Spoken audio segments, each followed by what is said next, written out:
আসসালামু আলাইকুম। আমার এই নতুন মসজিদ তৈরি আপাতত কমপ্লিট হওয়ার পরে এত পরিমাণ মুসল্লি হয়, যার কারণে আবার নতুন করে আবার এই পাশে বারান্দা, বড় করে বারান্দার ব্যবস্থা করা হয়েছে। আমরা কল্পনাও করতে পারি নাই যে এত লোক হবে। তবে আজকে নতুন মসজিদের কিছু কাজ বাকি ছিল, যেহেতু কাঁচা ডোয়া, এই জন্য ডোয়া লেপাপোছা করা হচ্ছে, ডোয়া বাঁধাই করা হচ্ছে। আমাদের ফুপু আছে এবং আবু কাকা আছে, আবু সরকার কাকা। কাকা, কাজ কি আজকে হওয়া যাবে নি? ডুয়ার আর শেষ করবেন না? রোজা থাকে বেশি কাজ করার দরকার না। আমার কাকা তো নিরলস ভাবে কাজ করে যাচ্ছে। কাকা আসসালামু আলাইকুম। নতুন মসজিদে কিরকম লোক হয়? প্রচুর লোক হয়। এই লোক বেশি হওয়ার কারণে আবার এই বারান্দা দিছেন, এত লোক হয়। আসলে কি কল্পনা করেছিলেন যে এত লোক হবে? না, আমরা জানি যে লোক হবে মনে হয় 100, 200, 250 লোক। 200-250 লোক হচ্ছে নতুন মসজিদে।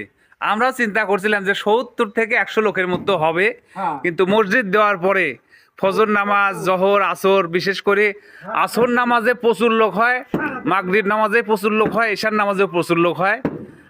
জোহর নামাজে কর্মব্যস্ততার কারণে হয়তো 100 লোক কম হয়। মসজিদের 3টা দরজাও লাগানো হয়ে গেছে, সব দানের। এগুলো মনে হয় সুলতান মামা দেশে, তাই না? সুলতান মামা মাইক্রো ড্রাইভার দেশে 3টা দরজা। এই ফ্যান লাগানো হবে আজকালের মধ্যেই। আমাদের লিটন কাকা দেশে 12টা ফ্যান দান করেছে, 2-1 দিনের মধ্যে কিনে নিয়ে আসবো। আর এই যে মসজিদের ভিতরের অংশ আল্লাহর রহমতে খুবই ভালো হয়েছে, চমৎকার হয়েছে। আপাতত কিছুদিন আমরা টিনের ঘরেই থাকি, পরে পাশে টাকা পয়সা কালেকশন হওয়ার পরে বিল্ডিং এর কাজ ধরবো ইনশাল্লাহ। সিঁড়ি পরে মাটি দাববেনি। টাকার অভাবে আল্লাহর ঘর কোনো সময় থামে থাকে না, ঠিক কিন্তু তৈরি হয়ে গেল কাকা, তাই না? আল্লাহ ভরসা, আল্লাহ ভরসা,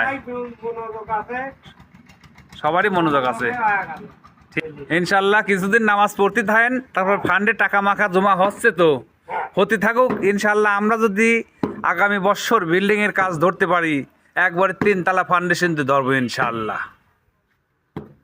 আর সবাই কিন্তু ছোট বড় নাই, সবাই কিন্তু শ্রম দিয়ে যাচ্ছে আল্লাহর ঘর মসজিদের জন্য।